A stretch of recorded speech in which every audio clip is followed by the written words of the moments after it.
આ તરફ દમણના ખારીવડ વિસ્તારમાં પણ ભારે વરસાદથી જનજીવન પ્રભાવિત થયું છે। દમણગંગા નદીમાં સતત વરસાદને પગલે પાણીની આવકમાં વધારો થયો છે। નીચાણવાળા વિસ્તારોમાં પાણી ભરાતા વાહન ચાલકો અને સ્થાનિકોને ભારે હાલાકી પડી રહી છે। એટલે આ સ્થિતિ અત્યારે દમણમાં પણ જોવા મળી રહી છે। એટલે દક્ષિણ ગુજરાતનો લગભગ કોઈ જિલ્લો બાકી નથી કે જ્યાં આ સ્થિતિ ન જોવા મળી હોય। ચાહે નવસારીની વાત કરીએ, વલસાડની વાત કરીએ, સુરતમાં પણ એ સ્થિતિ ગઈકાલે આપણે જોઈ હતી।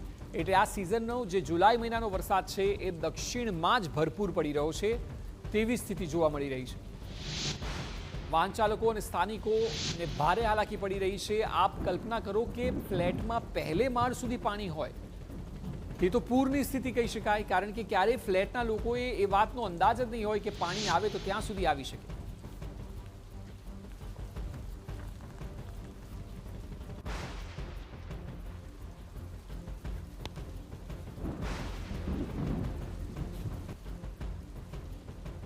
નવસારી જિલ્લામાં સતત બીજા દિવસે પણ પૂરની સ્થિતિ જોવા મળી રહી છે। વરસાદને પગલે અલગ અલગ જગ્યાઓ પર વરસાદ ચોક્કસ જોવા મળી રહ્યો છે। બિલીમોરાના 1 લાખથી વધુ લોકો સીધી રીતે પ્રભાવિત થયા છે। ઉપરવાસમાં, સુરત, તાપી અને ડાંગમાં ધોધમાર વરસાદ છે અને વરસાદને પગલે મુશ્કેલી સર્જી છે। વરસાદને લીધે જિલ્લાની પૂર્ણા, અંબિકા, કાવેરી તમામ નદીઓમાં ઘોડાપૂર છે। કાવેરી નદી ભયજનક સપાટી 19 ફૂટને વટાવીને 27 ફૂટ પર પહોંચી ગઈ છે। અંબિકા નદી તેની ભયજનક સપાટી 29 ફૂટે પહોંચી ગઈ છે અને પૂર્ણા નદી 22 ફૂટની સપાટીએ છે, જ્યારે કે ભયજનક સપાટી 23 ફૂટ છે। નવસારી જિલ્લામાં કુલ 500થી વધુ લોકોનું સ્થળાંતર કરવામાં આવ્યું છે।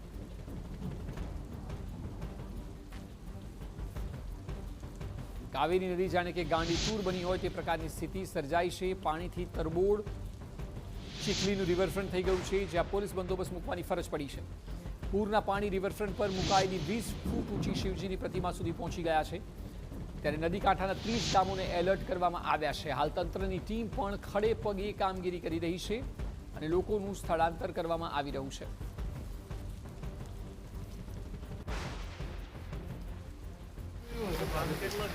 જે રીતે પાણી વધે છે એટલા ઝડપથી પાણી વધે છે કે જે 2022માં જે રીતે પાણી આ જ નદીની અંદર જે આવ્યા હતા અને કેટલાક ઘરો જે ડૂબાવમાં ગયા હતા એ સ્થિતિ કદાચ સર્જાય એ પ્રકારનું અત્યારે દેખાય છે અને એના કારણે આજે પૂરી રાત અમે પોતે પણ ઉજાગરા કર્યા છીએ અને તંત્રને બિલકુલ તંત્ર પણ જાગતું છે અને જેટલા લોકોને શિફ્ટિંગ કરવાના છે એ રાત્રે ને રાત્રે શિફ્ટિંગ કરવાનો બધા જ પ્રયત્નો થઈ ગયા છે।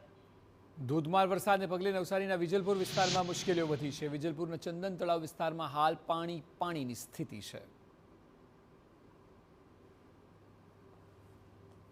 નવસારી શહેર અને જિલ્લામાં ધોધમાર વરસાદ વરસી રહ્યો છે, જેની સીધી અસર નવસારી શહેરમાં વોટર લોગિંગ પર થઈ છે।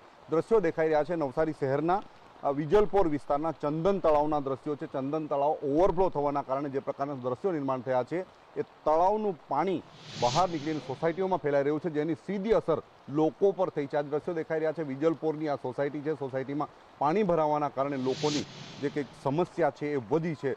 આજે વાહન ચાલકો પણ ન જઈ શકે પ્રકારનું પાણી આ વિસ્તારમાં મુખ્ય માર્ગ પર ફરી વળ્યું છે, જેને લઈને લોકોના જનજીવન પર સીધી અસર થઈ છે। ચંદન તળાવના કારણે સીધા 2 થી 2,500 લોકો સીધા પ્રભાવિત થાય છે। આ તળાવનું પાણી સીધું સોસાયટીઓમાં આવી રહ્યું છે, મુખ્ય માર્ગો પર ફરી વળ્યું છે, જેને લઈને લોકો સવારથી જ મુશ્કેલીનો સામનો કરવા માટે મજબૂર બન્યા છે।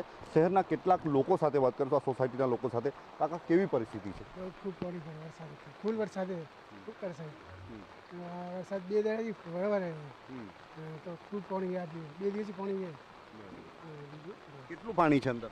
પાણી સોસાયટી ભરાઈ ગયું છે, ચંદન આખે બધે પેડ અંદર ભરાઈ ગયું। ગાડી જાય છે અંદર? ગાડી ધીરે ધીરે બસ ફૂલ બકે ગાડી ખૂબ વરસાદ આવી બધા ઘરે આવ્યા બધા।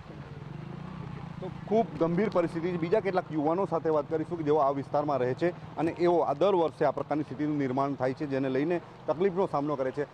એમની સાથે વાત કરીશું। કેવી સ્થિતિ નિર્માણ થાય છે આ વિસ્તારમાં દર વર્ષે? દર વર્ષે આવી રીતના પરિસ્થિતિ થાય છે, કેમ કે ગયા અઠવાડિયે બી આના કરતાં ડબલનું પાણી હતું ને આ વખતે બી એવું જ લાગે છે કે વધારે ભરાશે। ઘરમાં કોઈ ઓપરેટર બધા આવીને જોઈ જાય છે પણ એનો કોઈ આગળ નિકાલ નથી કરતા। કેટલા વર્ષોથી આ સ્થિતિ છે? ઘણા વર્ષોથી આ લગભગ મને હવે 36 વર્ષ થઈ ગયા। 36 વર્ષથી આવું જ થાય છે દર વર્ષે? દર વર્ષે આ તલાવનો કોઈ નિકાલ જ નથી કરતા કે લોકો પરેશાન થાય એવી રીતના। तो लोग परेशान થઈ રહ્યા છે, કોઈ વ્યવસ્થા થતી નથી। कितने सालों से रह रहे हैं यहाँ पर? हम यहाँ 10 साल से रह रहे हैं। हर बार पानी भर जाता है, सबके घरों में भर जाता है और फिर प्रॉब्लम होता है और कोई कुछ करता नहीं। और ये भक्ति नगर और चंदनवन में हर साल ये पानी भर जाता है सबके घर में। તો ખાસ કરીને ભક્તિનગર વિસ્તારમાં જે પાણી ભરાય છે એને લઈને લોકોની સમસ્યામાં વધારો થયો છે। દર વર્ષે આ પ્રકારની સ્થિતિ નિર્માણ થાય છે। તળાવ બ્યુટિફિકેશનની મોટી મોટી વાતો કરે છે, પરંતુ ચંદનવન તળાવને વિકસાવવા માટેનો પ્રોજેક્ટ આજ સુધી હાથ ધરાયો નથી, જેને લઈને આ વિસ્તારમાં ડ્રેનેજ લાઇનનો પણ ગંભીર અભાવ હોવાના કારણે લોકો દર વર્ષે આ પ્રકારની સ્થિતિનો સામનો કરશે। અને ખાસ કરીને ક્યારે ડ્રેનેજ લાઇન નાખવામાં આવશે, વરસાદી પાણીનો નિકાલ ક્યારે થશે અને ક્યારે પોતાને આ વિસ્તારમાંથી પાણી ભરાવાનો છુટકારો મળશે એની રાહ જોઈને લોકો બેઠા છે। નિલેશ ગામી, TV9 નવસારી।